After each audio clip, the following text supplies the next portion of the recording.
ఏంది phone tapping లో ఏమైనా బయటపడే అవకాశం ఉందా? 100%. ఇది హల్చల్ మాత్రం, ఇది డిజిటల్ సాక్ష్యాధారాలు. ఇప్పుడు ఒక మనిషి ఐ విట్నెస్ అంటే ప్రత్యక్ష సాక్షి కళ్ళతో చూసి హత్య జరిగినప్పుడు నేను చూసినానే పోలీసులు నమోదు చేసుకుంటారు. అదే వ్యక్తి కోర్టులో పోయి జడ్జి గారి ముందు నేను చూడలేదు, నాకేం తెలియదు, పోలీసు వాళ్ళు సంతకం పెట్టించుకున్నారని అంటే కేసు కొట్టుకుపోద్ది. కానీ ఇది అట్లా చెప్పడానికి అవకాశం లేదే. ఇవన్నీ కూడా సాంకేతిక పరంగా నమోదై ఉన్నటువంటి ఆధారాలు. కాంగ్రెస్ ప్రభుత్వం అధికారంలో రాగలిగిన డిఎస్పీ ఆయన పోయి ఆ యొక్క ఆ రూమ్లో ఉన్నటువంటి సాంకేతిక పరికరాలని, ఆ కెమెరాలని, ఆ ప్రింటర్స్ని వాటిని అందరూ ధ్వంసం చేయాల్సిన అవసరం ఏమొచ్చింది? ప్రభాకర్ రావు అమెరికా ఉన్న పలంగా అమెరికా పారిపోవాల్సి ఎందుకు వచ్చింది? పారిపోయిన ప్రభాకర్ రావుని ఎందుకు తీసుకురావాల్సి వచ్చింది? రెడ్ కార్నర్ నోటీస్ ఇచ్చి. కాబట్టి ఇక్కడ దొంగతనం చేసిన వాడు ఎప్పుడు కూడా నేను చేయలేదంటాడు. కానీ ఇక్కడ తేటతెల్లంగా ఉన్నది ఎవరెవరు ఫోన్లు ట్యాప్ చేశారు ఏంది, అవన్నీ కూడా రుజువులన్నీ దొరికినాయి. దొరికిన తర్వాత విచారణలో భాగం కాబట్టి అసలు సూత్రధారి ఈయన. అసలు సూత్రధారులు ఎవరు చేయమన్నారు? ఇన్ని ఎవరు చేయమన్నారంటే చెప్పాల్సిందే, తప్పదు. కాబట్టి ఎంతటి పెద్దవాడైనా సరే తప్పు చేస్తే శిక్ష నుంచి తప్పించుకోలేరు. కాబట్టి ఇలా కేసీఆర్ గారు కాళేశ్వరంలో నోటీసులు, ప్రభాకర్ రావు తిరుగుతుండే ఐపీఎస్లు, వీళ్ళకి ఏం కర్మ పట్టింది అసలు? వీళ్ళు హుందాగా ఉద్యోగాలు చేయాల్సింది పోయి. అందుకే కాంగ్రెస్లో చూడండి, ఐపీఎస్ మొన్న శరత్ కలెక్టర్, మహబూబ్నగర్ కలెక్టర్ రేవంత్ రెడ్డి కాళ్ళు మొక్కితే అంటే మొక్కే ప్రయత్నం చేస్తే ఆయన వారించి పక్కన నెట్టి తెల్లారేం చేసిన మౌనంగా ఉండి సిఎస్ రామకృష్ణారావు గారితో నోటీసులు ఇప్పించిండు. ఐఏఎస్ లారా అట్లాంటి పనులు చేయొద్దు, మీరు ఐఏఎస్ లాగా ఉండండి, హుందాగా ఉండండి, పేద ప్రజలకు సేవ చేయండి, అంతేగాని పాలకుల దగ్గర తల వంచకండి అని చెప్పి ఒక నోటీస్ ఇచ్చారు. అది ఇప్పించినటువంటి ముఖ్యమంత్రి రేవంత్ రెడ్డి గారిది అది. కాబట్టి గతంలో అట్లున్నదా? వాళ్ళ కాలు ముక్కి ఏదైనా చేయొచ్చు, అవును, ఏదైనా చేయదు. అట్లా వెంకటరామరెడ్డి ఆయన పెద్ద రాజపుష్ప, ఆయన ఎంత అవినీతి, అది మొత్తం కూడా కాళ్ళు మొక్కిండు, పదవి తెచ్చుకున్నాడు, ఆ పార్టీలో భాగస్వామ్యం అయ్యిండు. కాబట్టి కాంగ్రెస్ లో అట్లా ఉండదు. రేవంత్ రెడ్డి గారి వ్యక్తిత్వం కూడా సక్రమంగా పనిచేయాలి, అవినీతి లేకుండా ఉండాలి.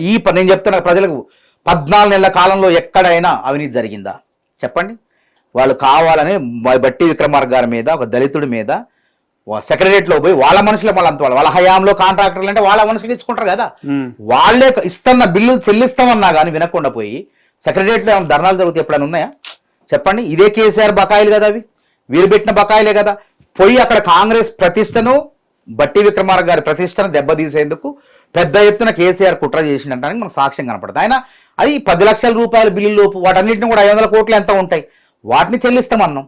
ఎంత మర్యాదపూర్వకంగా, ఒక స్నేహపూర్వకంగా, ఒక కుటుంబం లాగా ఇలా ప్రభుత్వ పాలన చేస్తుంటే ఇది తట్టుకోలేక, జీర్ణించుకోలేక ప్రజల్లో వాస్తవంగా మీరు అన్నారు, మీరు ఇంకో దగ్గర మేము పంపిస్తాం, పోండి అక్కడ కూడా అన్ని చూడండి, మంచి అనే వాళ్ళు ఉంటారు, చెడు అనే వాళ్ళు ఉంటారు. కానీ చాలా వరకు నేను గమనించింది ఏంటంటే ఈ పథకాలు తీసుకునే వాళ్ళు అనేది భవన కార్మికులు, మీరేనండి హైడ్రా వల్ల మేలు జరిగింది కానీ నష్టం జరగలేదు. ఎందుకంటే హైడ్రా అది 2 కోట్ల మంది సమస్య. భవిష్యత్ హైదరాబాద్ ఇప్పుడే వరదలు వస్తాయి, వర్షం వస్తే మనం ప్రయాణం చేయదు కాదు, రోడ్లన్నీ చెరువులు అయిపోతాయి. ఎంతో మంది వర్షాకాలం వస్తే అక్రమణాల మూలం కొట్టకపోతుంటారు, చనిపోతుంటారు చిన్నపిల్లలు. ఇవన్నీ కూడా గుణపాఠాలు పెట్టుకొని మనం వీటిని ఎవరు కూడా సంస్కరించలేదు. కానీ రేవంత్ రెడ్డి గారు వచ్చిన తర్వాత సరే 1000 మందో 500 మందో బాధపడతారు. ఏది వాళ్ళకు కూడా తెలుసు అది శాశ్వత నిర్మాణం కాదు. చెరువులో ఇల్లు కడితే మునగదా, చెరువు ఆ ఇల్లు మునగదా? కాబట్టి అవి కూడా రేకులతో గట్టి మీరు ఇక్కడ ఉండకూడదు, అక్రమంగా గతంలో ఎవరు పర్మిషన్ ఇచ్చిన వాళ్ళపైన కూడా చర్యలు తీసుకున్నారు. కాబట్టి హైడ్రా అని ఒక చైతన్యం చేసింది ప్రజల్లో. ఎక్కడ ఇల్లు కొనాలి, ఎక్కడ అపార్ట్మెంట్ కొనాలి, ఎక్కడ ఇల్లు కట్టుకోవాలి, అనవసరంగా డబ్బులు వృధా అయితే అన్యాయం చేయాలి, బిల్డర్ మాటలింటి అని చెప్పి ఒక తెలంగాణ ప్రజల్లో, హైదరాబాద్లో ఒక చైతన్యం తీసుకొచ్చింది హైడ్రా. ప్రజలే ఇంకో విషయం ఏం తెలుసు, ఇప్పుడు ప్రజలే వెళ్ళి ఫిర్యాదులు చేస్తున్నారు హైడ్రాకి. ఎవరైనా కబ్జాలు చేస్తే పోతే కబ్జాను స్వాధీనం చేసుకుంటుంది.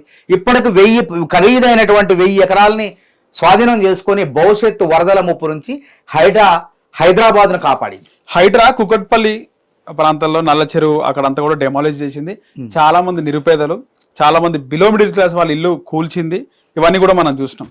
కానీ ఎందుకని దుర్గం చెరువును ఆనుకున్నటువంటి సెలబ్రిటీస్, ముఖ్యంగా ముఖ్యమంత్రి అన్న అయినటువంటి రేవంత్ రెడ్డి, తిరుపతి రెడ్డి ఇల్లు కూడా ఆ చెరువు పక్కనే ఉంది. చెరువు అంటే అది దాదాపు FTL లో ఉంటే నిర్దాక్షిణంగా ఎటువంటి షోకాజ్ నోటీసులు కూడా లేకుండా కూల్చమని సుప్రీంకోర్టు చెప్పింది. ఇప్పుడు FTL లో లేదంటారా? బఫర్ జోన్ లో ఉంది. బఫర్ జోన్ లో ఉన్న బఫర్ జోన్ లో కూడా అదేనండి, బఫర్ జోన్ లో ఉంటే వాళ్ళు హైకోర్టుకి వెళ్ళారు. హైకోర్టుకి వెళ్ళి ఆయన రేవంత్ రెడ్డి అన్నయ్య కాదు కదా, అక్కడ కొన్ని 100 కుటుంబాలు ఉన్నాయి, అక్కడ 1000 ఇల్లులు ఉన్నాయి. వాళ్ళంతా పోయి కోర్టుకు పోయి దాని మీద హైడ్రా వెళ్లకుండా తాత్కాలిక ఉపశమనం తెచ్చుకున్నారు. పేదలు పోలేరు కదన్నా కోర్టుకి. ఇప్పుడు పేదలు ఉన్న వాళ్ళైతే అక్కడ బచాయించిపోయినారు. గుర్తు పెట్టుకోండి, పేదలైనా బఫర్ జోన్ లో ఉంటే కోర్టులు కూడా వాళ్ళకి అవకాశం వెసులుబాటు కల్పిస్తాయి. కానీ చెరువు శిఖంలో ఉంటే సుప్రీంకోర్టు చెప్పినట్టు వీళ్ళు నడుచుకుంటున్నారు, సొంతంగా నడుచుకోవడం కాదు. చెరువు శిఖంలో ఉంటే రేపు చెరువులో పోవాల్సిన నీళ్లు రోడ్ల మీద ఉంటే వరదలకు కారణం అవుతున్నాయి, ప్రకృతి విపత్తు అవుతుంది, భూకంపాలు ఇట్లాంటి జలప్రలయాలు వస్తాయి అని పర్యావరణవేత్త వీళ్ళంతా చెప్తే హైకోర్టు కూడా ఆ సూచనలకు అనుగుణంగా చెరువుల్లో ఏ అపార్ట్మెంట్లు అయితే ఉన్నాయో, చెరువుల్లో ఏ అయితే ఉన్నాయో ఆ రేకులు వాటిని మాత్రం చేస్తున్నారు. అట్లనే బఫర్ జోన్ బఫర్ జోన్ లో వాళ్ళకి హెచ్చరిక చేస్తున్నారు, నోటీసులు ఇస్తున్నారు, మీరు ఇట్లా చేయాలి, ఇట్లా చేశారు తప్పని, దానికి చూస్తాయన. కాబట్టి హైడ్రా అనేది ఒక వ్యవస్థ తయారైంది. ఇప్పుడు పోలీస్ స్టేషన్ వ్యవస్థ, ప్రజలే పోయి ఫిర్యాదులు చేస్తున్నారు. మీరు అన్నట్టు బఫర్ జోన్ లోనే కాకుండా అక్కడ ఏదైతే దుర్గం చెరువు పక్కన బఫర్ జోనే కాకుండా FTL కూడా ఇల్లు ఇంకా అలాగే ఉన్నాయి. FTL లో ఉన్న ఇళ్లను మాత్రం తప్పకుండా హైడ్రా అనేది చర్యలు తీసుకుంటుంది. ఉన్న పలంగా పేదల ఇల్లు కూల్చినట్టు ఎందుకు కూల్చట్లేదు? అందరికి కూల్చారు. అక్కినే నాగార్జున కూర్చు, అక్కినే నాగార్జున కన్నా మనగాళ్ళు ఉన్నారా? సినిమా తార ఆయన. ఇంకా చాలా మంది ఉన్నారు కదా. గుర్తు పెట్టుకోండి, కాంగ్రెస్ గతంలో జవాబుదారితనం లేదు, అవినీతి. ఇంటర్మీడియట్ లో 26 మంది విద్యార్థులు KTR గారు దోస్తుకి ఇచ్చినటువంటి గ్లోబరీనా సంస్థ పరీక్షలను మూల్యాంకనం చేస్తే ఆ సాంకేతిక పరమైన లోపాల మూలంగా ఫస్ట్ క్లాస్ 70-80% మార్కులు రావాల్సిన పిల్లలు ఫెయిల్ అయిపోతే వాళ్ళు ఏం చేయాలో తెలియక ఆత్మహత్యలు చేసుకున్నారు. మరి దానిపైన చర్యలు ఉన్నాయా చెప్పండి? ప్రశ్నాపత్రాల లీకేజీలు ఏమైనా చర్యలు ఉన్నాయా? ఎవరి మీద తీసుకున్నారా చెప్పండి? కాబట్టి కాంగ్రెస్ ప్రభుత్వం వచ్చిన తర్వాత చట్టం అందరికీ సమానమే. అల్లు అర్జున్ని ఏం చేసినావు? ఆ బాల్కానీ ఇన్ఛార్జ్, ఆ పిల్లవాడు సావుబతుకుల మధ్య ఇంకా ఉన్నాడో లేడో, తల్లి చనిపోయింది, అట్లాంటి పరిస్థితుల్లో అందరి మీద చర్య తీసుకొని అల్లు అర్జున్ మీద చర్య తీసుకోకపోతే మనం ఏం సందేశం ఇచ్చినట్టు? ప్రజాస్వామ్యం మీద, చట్టాల మీద మనకు గౌరవం ఉన్నట్లా? కాబట్టి మేము అట్లా పేదవాడికైనా పెద్దవాడికైనా ఒకటే, సినిమా తారైనా ఇంక మహానాయకుడైనా ఎవరైనా ఒకటే అని చెప్పి ఆయన అల్లు అర్జున్ కూడా అరెస్ట్ చేసి జైలుకు పంపించడం జరిగింది. అక్కినే నాగార్జున, పల్లం రాజు, ఇంకా చాలా మంది కూడా ఉన్నాయి.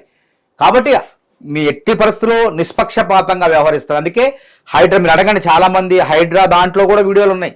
ఇది మంచి సంస్థ, రేవంత్ రెడ్డి మంచి పని చేసిండు, భవిష్యత్ తరాలకి ప్రాణవాయువుని అందిస్తాడు, భవిష్యత్ తరాలకు వరదలు రాకుండా చూస్తాడు. కానీ ప్రజలకు కావాల్సింది ఉచితాలు, చాలా మందికి సంక్షేమ పథకాలు కావాలనే వాళ్ళు అడుగుతున్నాం. అవి కూడా చేస్తాను. మేము చేయాల్సినవి రెండే కదా, ప్రధానమైనటువంటి 2 అన్నైందా చెప్పిన 2500 మహిళలకు ఇవ్వాలన్నాం. వాటిని కూడా పంచాయతీ ఎన్నికల్లోపే ఇచ్చే కార్యక్రమాన్ని చేపడుతుంది రాష్ట్ర ప్రభుత్వం.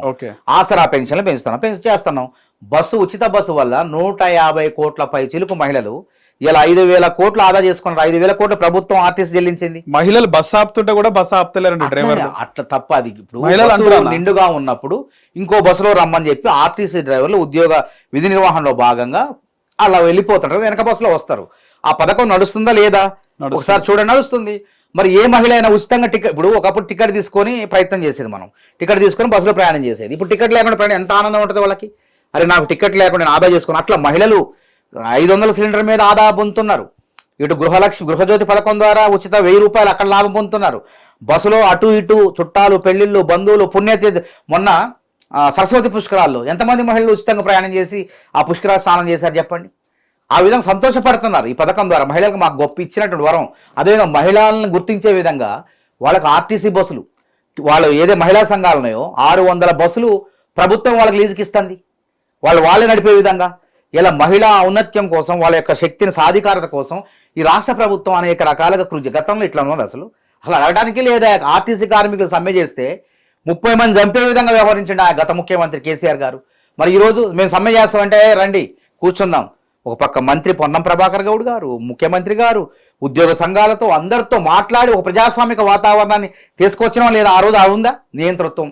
మీరు జావండి, అసలు ఆర్టీసీ ఉండదు. సంఘాలు లేకుండా చేసిన విచిత్రం ఏంటంటే కార్మిక సంఘాలు ఆర్టీసీ పుట్టినప్పటి నుంచి ఉన్నాయి. అట్లాంటి సంఘాలు ఉండొద్దు, నాకు ఇబ్బంది అవుతుంది, నన్ను ఇబ్బంది పెడుతున్నారని చెప్పి సంఘాలు లేకుండా చేసిండు గత ముఖ్యమంత్రి. ఇవాళ వాటిని పునరుద్ధరించే కార్యక్రమాన్ని ముఖ్యమంత్రి గారు తీసుకునే ప్రయత్నంలో ఉన్నారు, మంత్రిమండలి అందరూ కూడా. కాబట్టి ఒక ప్రజాస్వామిక ప్రభుత్వం అంటే సంక్షేమ పథకాలే కాదు, ఒక ప్రజాస్వామిక వాతావరణంలో ప్రజలను ప్రజల యొక్క వినతులను స్వీకరిస్తున్నారా లేదా ఇది కూడా అంచనా వేయాలి. కాబట్టి ఎవరో 4-3 చెప్తే పిడికల మంది చెప్తారు, కానీ 2 పిడికల మంది మంచిగుంది అంటారు. ఇది కాదు కదా. అస్సలైనటువంటి ఎప్పుడు బయటపడిద్ది అంటే ప్రభుత్వం పైన సంతృప్తి ఉందా అసంతృప్తి అనేది ఎలక్షన్ 1 సంవత్సరం ఉండగా అప్పుడు బయటపడుతుంది.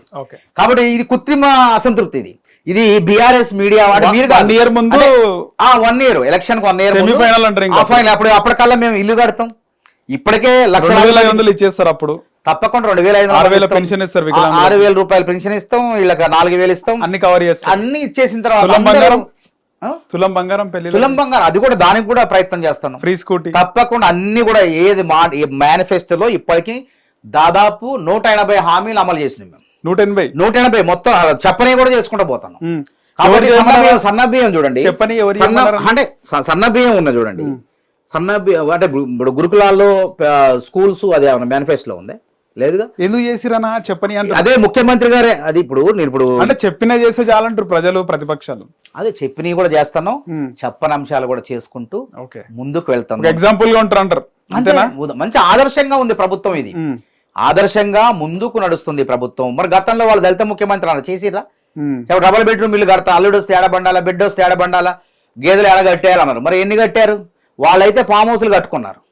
ప్రజలకు హిట్ టీవీ యాప్, ఇందులో short news, live news, entertainment shows, movies, digital magazines తో పాటు మీ జిల్లా వార్తలను కూడా ఫ్రీగా చూడొచ్చు.